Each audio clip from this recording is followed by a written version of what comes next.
Georgia will recount votes for a second time at the request of the Trump campaign. It's scheduled to begin this Wednesday at 9 a.m. On Saturday, the president's legal team filed a petition asking for the recount just one day after the state certified its election results. A hand recount of the state's 5 million ballots concluded with President-elect Joe Biden leading by more than 12,000 votes. State law allows candidates to request a recount if the margin is half a percentage point or less. Today, the state election board approved 2 emergency election rules to make absentee voting easier during the upcoming January 5th runoffs. The pair of Senate contests will determine which party controls the chamber when Mr. Biden takes office. Greg Bluestein is a political reporter for the Atlanta Journal-Constitution and joins me now.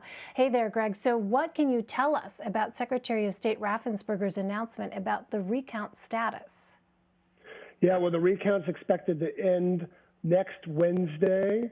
There's a tight deadline, and these are exhausted county elections officials who have just gone through another hand recount, just ended a few days ago, of all 5 million or so ballots cast in the presidential race. Now they're doing it yet again. And then remember, we've got, not only do we have a January 5th Senate runoffs, but we also have some other local races on December 1st. So a lot of work for these county elections officials that are already under immense pressure. Well, how many people have requested absentee ballots for Georgia's runoff elections compared to the election which just passed? Yeah, it's a staggering amount. It's more than 760,000 people have already requested absentee ballot forms. That's more than 3 times as many as people have voted in 2018 during our general election. That's, of course, because of the pandemic. And it's also because of changing voter habits. You know, during the June primary in Georgia, we had a record number of Democratic voters cast ballots, and many of them by mail. And so it's an accepted practice now. And Republicans are now more aggressively pushing absentee ballots as well. Well, originally, the Elections Board was considering a third rule that aimed to prevent people from out of state from voting in Georgia's runoffs. How big of a concern is that, and why didn't the board follow through with that proposal? Yeah, this has been a concern since Andrew Yang, the former presidential candidate, tweeted a few weeks ago that he was moving to Georgia and encouraging members of his Yang gang to follow him. He's since clarified that, saying he's moving to Georgia but doesn't plan to register to vote. But yet, Republicans kind of seized on that and said that there's going to be a tremendous number of outsiders moving in just to vote and then moving back to wherever they lived previously. We've got no evidence of that whatsoever. And in fact, party leaders are pushing people, supporters from outside the state, to stay where they are and to send resources, volunteer in other ways, not by moving here. But this provision would have essentially directed county officials to look for other evidence, such as vehicle registration, factor that in when they're looking at new registrants between the November election and the December 7th deadline to register to vote. But in the end, state officials said, look, that's already a law on the books. They didn't need to. They felt that it was redundant to add another rule.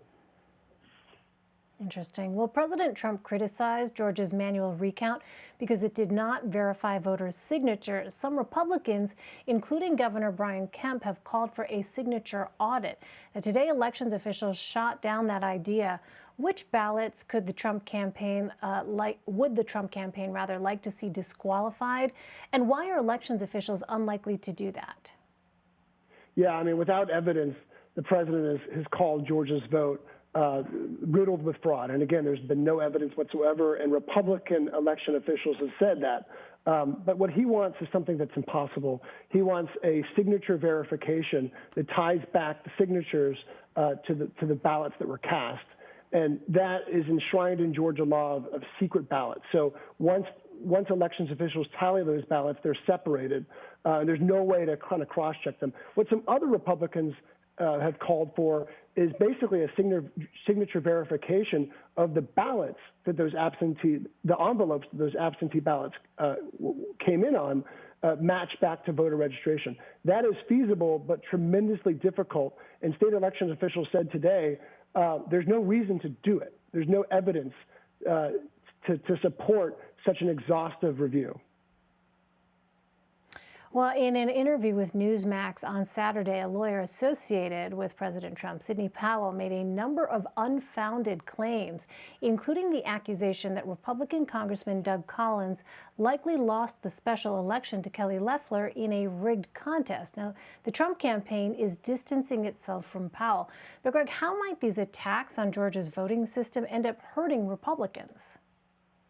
Yeah, this is the fear that Republicans have had really since November 3rd, since it became clear that at least one of these races was certainly going into the runoff, is that President Trump's baseless accusations about voter fraud would end up depressing the Republican base here that both Senator David Perdue and Senator Kelly Loeffler rely upon in order to win these two Senate seats on January 5th.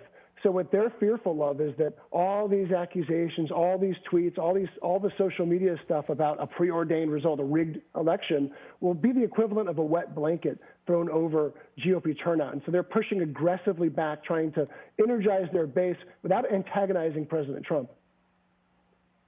Yeah, well, in the meantime, incoming White House Chief of Staff Ron Klain says that President-elect Joe Biden will likely visit Georgia to campaign on behalf of Democrats Jon Ossoff and Raphael Warnock. Will President Trump do the same for Senators Perdue and Loeffler? I would think so. I mean, I think this is an all-hands-on-deck situation here in Georgia. We've already seen about almost a half dozen or so high-profile Republican officials, including Vice President Pence, come down. Georgia's really become Iowa. It's become a staging ground for 2024 potential candidates, and President Trump is one of them. So I expect him to come down here.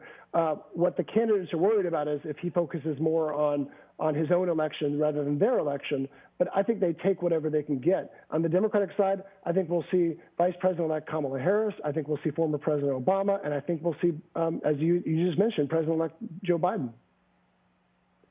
Yeah, but as you noted, Greg, that messaging could be tricky. On the one hand, if the president does decide to go and calls into question once more the process of the voting system itself in Georgia, as you said, you can see how some of those Republicans might be concerned that could depress turnout. We will continue to watch it. Greg Bluestein, Greg, thank you so much. Thanks for having me.